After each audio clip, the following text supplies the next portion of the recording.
and welcome to my Avengers Infinity War review.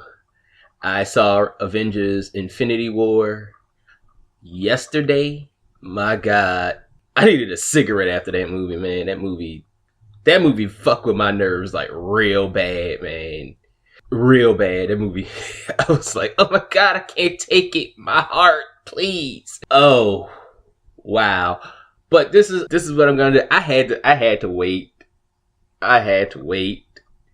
I had to sit with this movie. I had to have everything just marinate my brain. I couldn't just come up here like the same day and just put out a video because I'm put out a review because I'm still like, what the fuck just happened after coming out of that movie? I'm like, oh my God.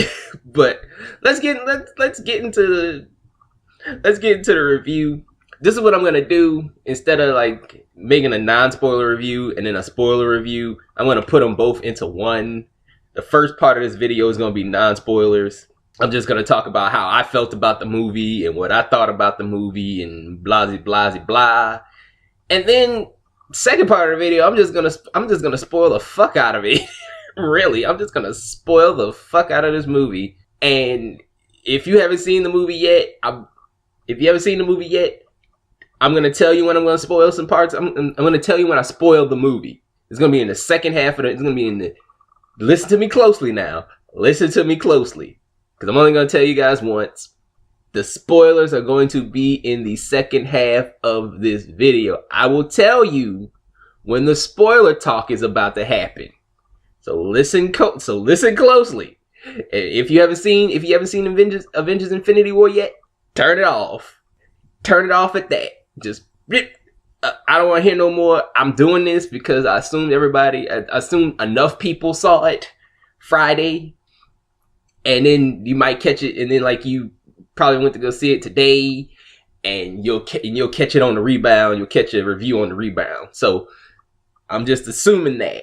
Non-spoiler talk at the beginning, spoiler talk at the end. Just letting you know right there. All right, let's get into it. How I felt about this movie. This movie was phenomenal. This movie was fucking phenomenal. Even though this movie had my fucking nerves, dude.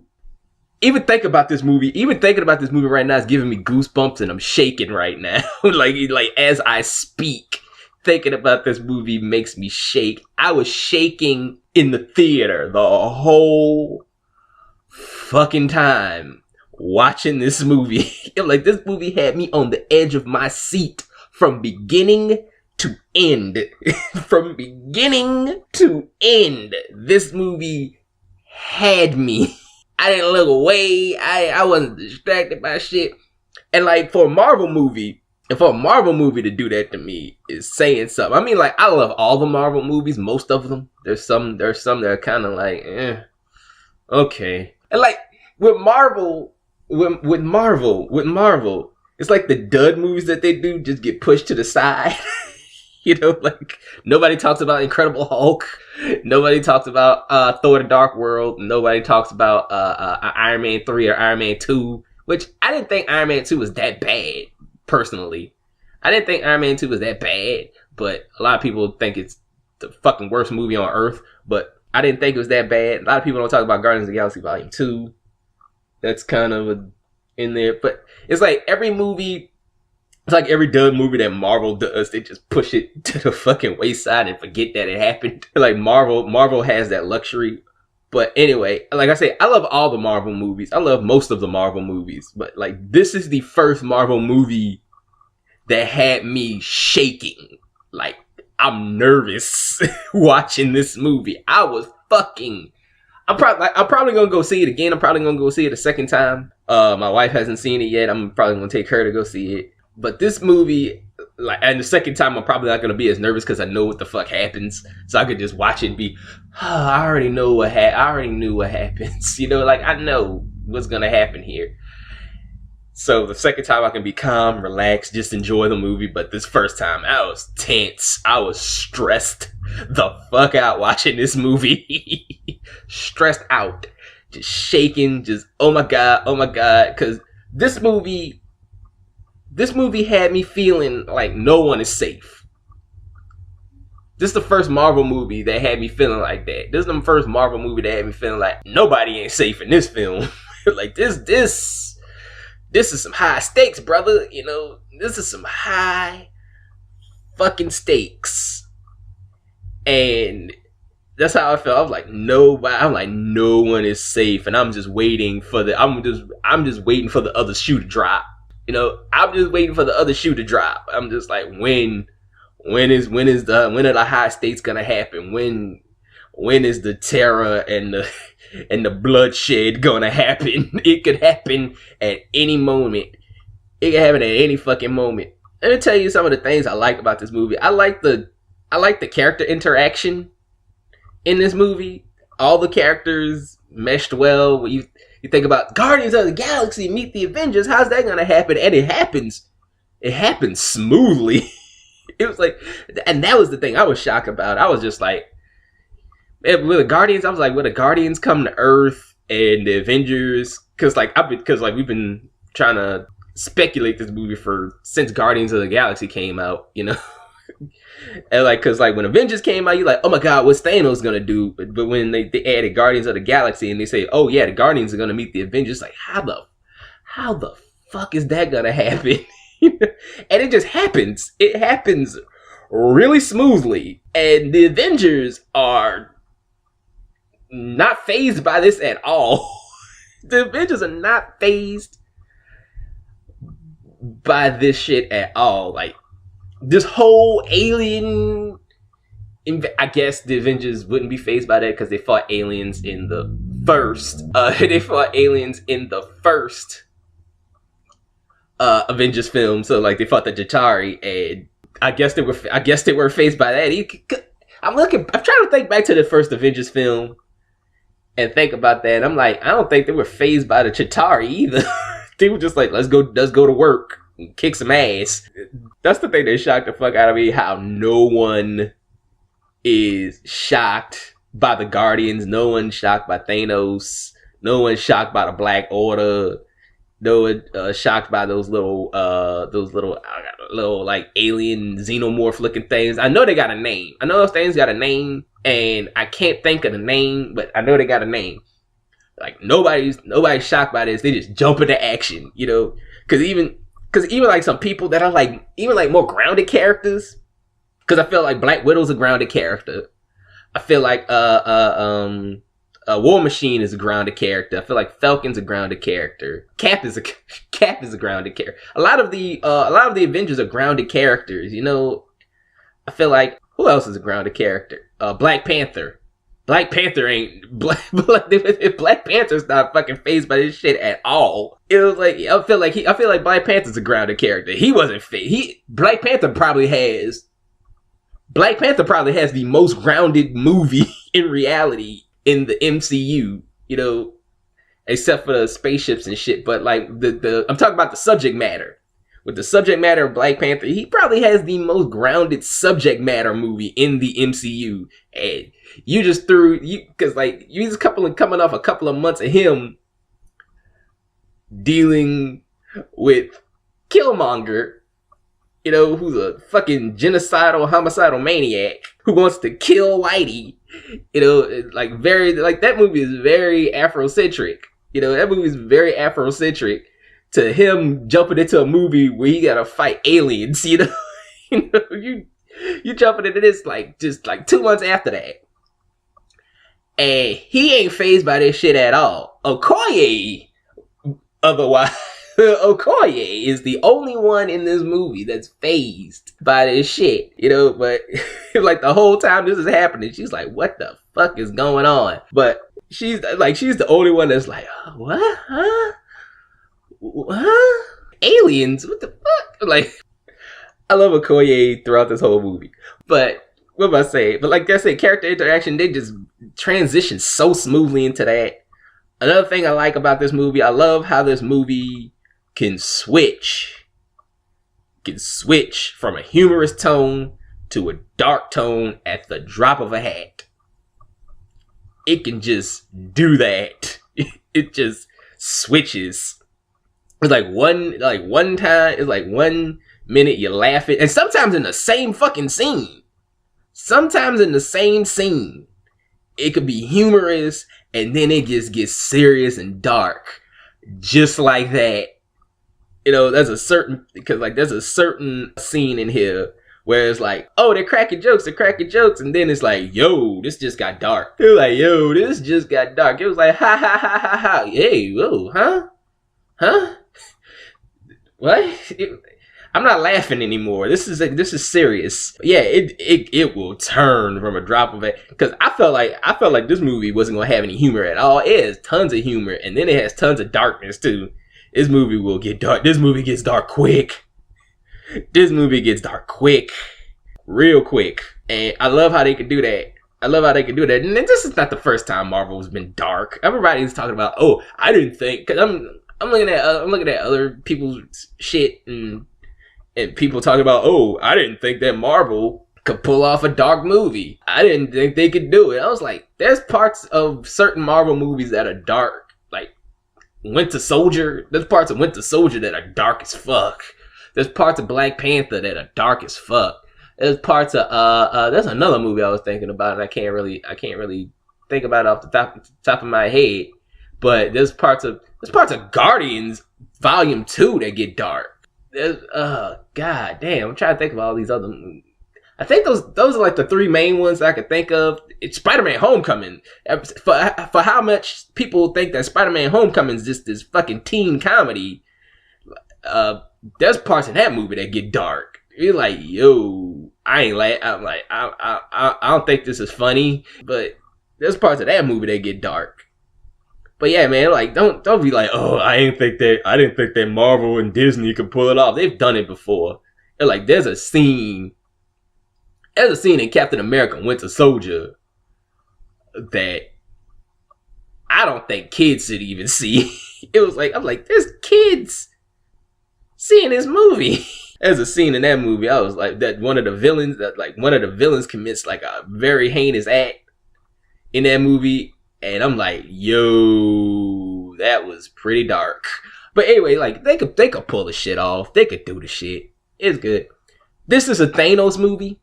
They should have just called, instead of just calling it Avengers Infinity War, they should have just called this Thanos. This is a Thanos-centric movie, and I like that. I like that this is a Thanos-centric movie. I like that they focus on Thanos, because we need to spend a lot of time with Thanos to get to know the character and get to feel for this character and get to soak this character in, pretty much, because we've seen Thanos throughout the Marvel Cinematic Universe, but we haven't really seen him. He had a speaking role in the first Guardians movie. He shows up at the end of Avengers Age of Ultron. You see the Infinity Gun. He's like, fine, I'll do it myself at the end, and then he just cut off the movie. And then he shows up in the first Avengers movie, right there at the end, where it's like, he loves to court death, and he turns around and smiles, and that's the end of that. But like, this is the first time we've seen Thanos in all his glory, in all his might. You know, this is the first time we've seen him, and you needed that time to spend with him. You needed that time to spend, to hear him speak, because I really think Marvel is fixing they're fixing the quote unquote villain problem. Because I think that's what they needed to do, because you spend a lot of time with Thanos, you spend a lot of time learning him through exposition. There's like one flashback scene of Thanos, and that's all you get. And it's not even like him as a young boy or as a child or as a young adult or on Titan or anything like that. It's just one flashback scene, which you've probably seen in the trailer. So you probably know what I'm talking about. It's just that, and that's it. But other than that, it's just exposition. You're getting to learn You're learning Thanos through exposition, through him talking. He's telling you about him. He's telling you about his life. He's telling you about what he's trying to do. He's telling you about his goal. He's telling you about his plan, because Thanos has a plan. Thanos has a fucking plan, and he wants to carry that plan out by any means necessary. And he, like I said, like I think Marvel is fixing the villain problem very much, because between Thanos, between the Vulture, and between Killmonger, they're putting a lot of thought, they're putting a lot of depth, a lot of character into their villains. Because before this, it was just like, oh, villain of the day. It was kind of like I hate to throw some Power Ranger references there. It's kind of like the Power Ranger villains, you know, like not the main villains, but like kind of like the monster of the day that they would fight. And you're like, oh, it's just the monster of the day. They're gonna kill it, you know, and they're gonna be on. They're gonna move on. We're not gonna learn anything about this character. This monster doesn't have a backstory or anything. It's just something for the Power Rangers to fight. And that's how I felt with the MCU movies. That's how I felt with the MCU movies. It was like, oh, it's the villain of the movie, and we're not really gonna learn anything. His motives are straight comic booky, and he's just gonna be the villain of the day for the hero to fight. We're just gonna focus on the hero mostly, and the hero's gonna beat up the bad guy or kill the bad guy, and we're not gonna see that bad guy ever again. And they didn't do that. I feel like they're not doing that anymore. Spider-Man: Homecoming with Black Panther and this, I feel like they're trying to fix that. Even with Guardians 2, Ego wasn't that bad of a villain. He wasn't that bad of a villain. You know, you learned about him a bit. The top three for me right now are Vulture, Killmonger, Thanos, because Thanos might be number one, because Thanos is a fucking bastard. Thanos is a bastard in this movie, man. Oh, he's such an asshole. Yeah, let's get into spoiler territory. Let's get into spoiler territory. I'm ready. I think I'm ready to get into spoiler territory. I told you everything I liked. I told you how I felt about the movie. Let's get into spoilers. Spoilers in 3, 2, 1. A lot of heroes die in this movie. A lot of heroes die in this movie, and a lot of heroes that you wouldn't suspect to die in this movie. Because I know a lot of people were probably like, oh my god, there's gonna be like one death. There's gonna be like a lot of people was gonna think like, oh, there's gonna be like one significant death that happened, or 2 significant deaths that happened, or even 3 significant deaths that happened. But no, there's like 14 significant deaths that happened in this movie. 14. I want to say 14. From the beginning, like the death starts from the beginning to end. Death is throughout this movie. Death is throughout this movie. I'm not talking about the death the death that Thanos wants. I'm talking about just death. Death is throughout this movie. And man, there's some people in this movie that get it, that you wouldn't suspect to get it. Some of the deaths in this movie shocked the fuck out of me, and some of the deaths that didn't happen in this movie shocked the fuck out of me. I'm like, yo, everybody thought that this person was gonna die, and he didn't. And then you're like, yo, this person died. What? You know? And I'm about to get into these deaths right now. I'm gonna run them down, because that's the most important, because the death scenes, the heroes that die in this movie are more, that's the most important thing. I'm gonna talk about some other things after that there's some things in there I didn't like, but yeah, there's some things in there I didn't like. There's some things I think they should have improved on, but let's talk about these deaths from top to bottom. I'm just gonna run them down from top to bottom. Loki dead, Heimdall's dead, Gamora's dead. There's so many deaths. So many deaths I gotta think about in this. Bucky's dead. Falcon's dead. Mantis is dead. Drax is dead. Star-Lord is dead.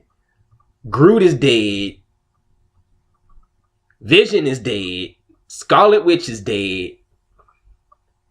A lot of people suspected Vision to die. Like, Vision's dead. Vision's fucking super dead. Gamora is super fucking dead. Thanos killed the fuck out of Gamora. Shit.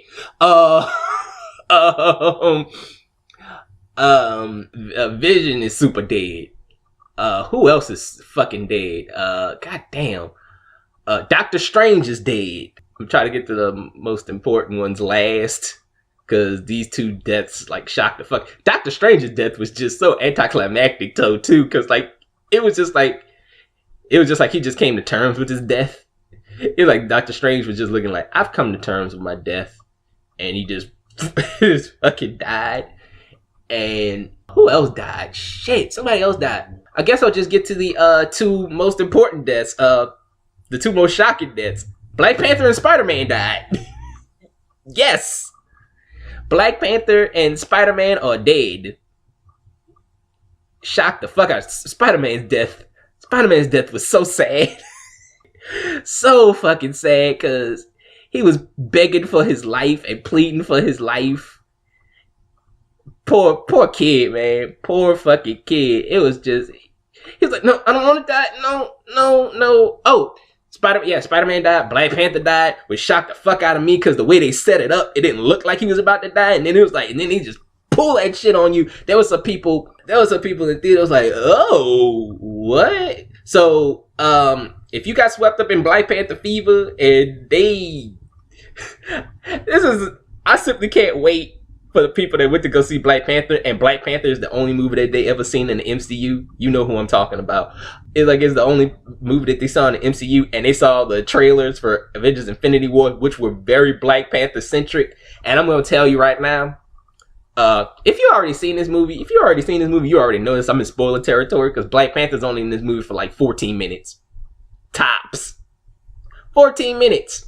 And then he fucking dies. So this ain't Black Panther 2. This ain't Black Panther 2.5 or whatever the fuck you think it is. Black Panther's in this movie for 14 minutes, and then he fucking dies at the end. He dies at the end. Cause like the way they set Black Panther's death up was fucking brilliant. Cause he thinks that the battle's over and shit like that, and he sees Okoye on the ground, and you're like, oh, cause like the Avengers started. Let me go back. Thor thought he killed Thanos. He got his new hammer, Stormbreaker. He buried it into Thanos' chest. And he's like, and Thor is like, I told you I'd kill you. And then Thanos says, you should have aimed for my head. He's got all the Infinity Stones, and he just snaps his finger. He snaps his finger, and half of the universe is wiped out. And half of that kills half of the Marvel Cinematic Universe. That's how half of the Marvel Cinematic Universe fucking dies. And the way they set Black Panther's death up was fucking brilliant. I think that was the most brilliant one, because you think all these heroes dropping dead after Thanos snaps his finger, because like Bucky dropped dead, Groot dropped dead, Falcon dropped dead, Scarlet Witch dropped dead, Star-Lord dropped dead, Drax dropped dead, Mantis, Doctor Strange, Spider-Man, a bunch of people dropped dead just from that snap of the finger. And Black Panther dropped dead. And the way they said, they just dropped dead and just like fucking turned to fucking dust is what they did. And the way they set that up was brilliant. Black Panthers, because you think, oh, they're gonna get Okoye's gonna drop dead and turn to dust. And Black Panther went over there to get her, and he was like, this is no place to die, my general. And then he just fucking drops dead and turns to dust. And that theater was like, what? I'm sure like my theater was like more shocked that they did it, because Black Panther just came out and made $1 billion, so So they were like, huh, that's an interesting choice to kill him, you know? So, so like I said, anybody that got caught up in that Black Panther fever and you went to go see Black Panther, and Black Panther's the only MCU movie that you saw, and you think you going into this thinking that you about to see Black Panther 2.5, you will be sadly disappointed, my friend. Or you were sadly disappointed. Because Black Panther dead, and Spider-Man dead. And wow, like the deaths in this movie were very strategic. And they tugged at your heartstrings. They tugged at your heartstrings with these deaths. But if you're a comic book fan, you know like half of these characters are coming back. Black Panther ain't really dead. Spider-Man ain't really dead. You know, the Guardians ain't really dead. They playing the Guardians of the Galaxy 3. You know, they're playing there's a Spider-Man 2 coming up. There's a Black Panther 2 coming up. Doctor Strange hasn't dealt with Baron Mordo yet. You know, like he has to deal with Baron Mordo. You know, so like a lot of these movies, like a lot of these characters that they killed, he was like, they're gonna be back. They're gonna be back. Iron Man and Captain America did not die like people thought they would.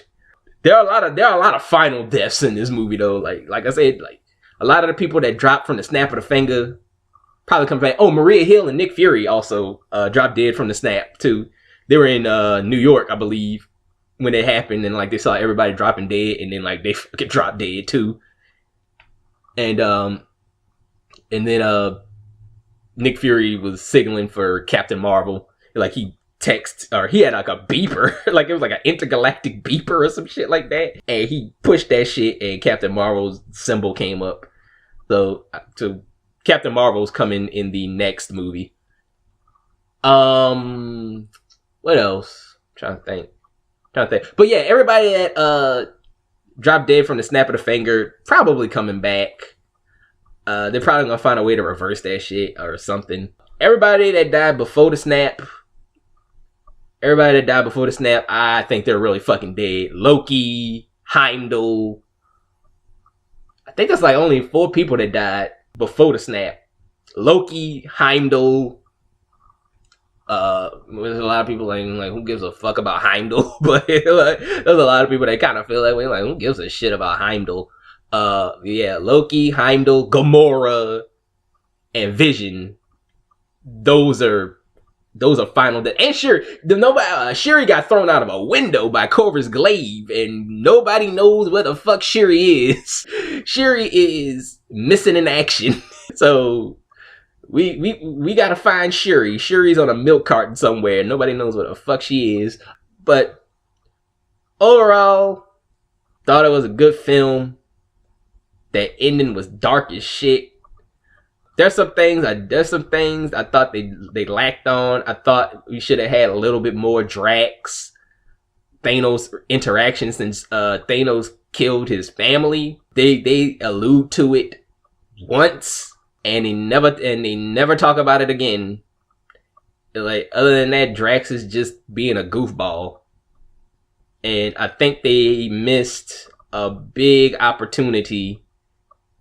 They missed a big opportunity to make this about Drax and Thanos and Drax getting revenge on Thanos. They missed a big opportunity on that. I'm like they kind of go at it a little bit, and like it's very, very short. It's very short. It's like when they're trying to, because like there's a part in there when they're trying to get the Infinity Gauntlet off of Thanos, and Thanos comes back, like, because it's Iron Man, Spider-Man, half of the Guardians team, and Doctor Strange are on Titan, and like they're like once Thanos gets finished killing Gamora and getting that soul, and like he gets that soul. Gamora had the Soul Stone. She knew where the Soul Stone is, so it wasn't on Wakanda. That's not why they went to Wakanda, to get the Soul Stone. No, it like Gamora had it. She knew where it was that whole fucking time, and so he used her and killed her to get the fucking Soul Stone. So that was that. And like once Thanos got his hands on Gamora, I was like, she's fucking dead. Like, he's gonna kill this bitch. I was like, that's what I said. I was like, she's fucking dead. Like, she ain't living. But like, once he got his hands on Gamora, I was like, she's a done deal. She is a done deal. But but yeah, that's it, man. That's it. I just think that they should have focused a little bit more on Drax instead of just making him a fucking goofball. This movie, I mean, like, what he did was funny, but this man killed his family. He's in front of the man that killed. He even cracked a joke in front of this man. He even cracked a joke in front of this man. He was like, "Yo, this the dude that killed your family. You should be a little bit more angry, But if there's anything I left out, I'm sorry. It's a fucking 2.5 hour movie. I can't talk about everything that happens. If you saw the movie and you got like your favorite scenes or whatever, put them down in the comments below, and we could probably discuss that, because I'm down for discussing this movie if you want to discuss it. So that's that. My score, I give it a 5 out of 5, man. From a scale of 1 to 5, I give it a 5 out of 5, man. Fucking perfect movie, man. Great movie. That's it. That's my review of Avengers Infinity War. If I left out anything, put it in the comments.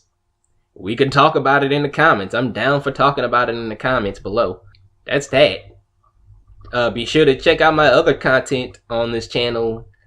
Like and subscribe.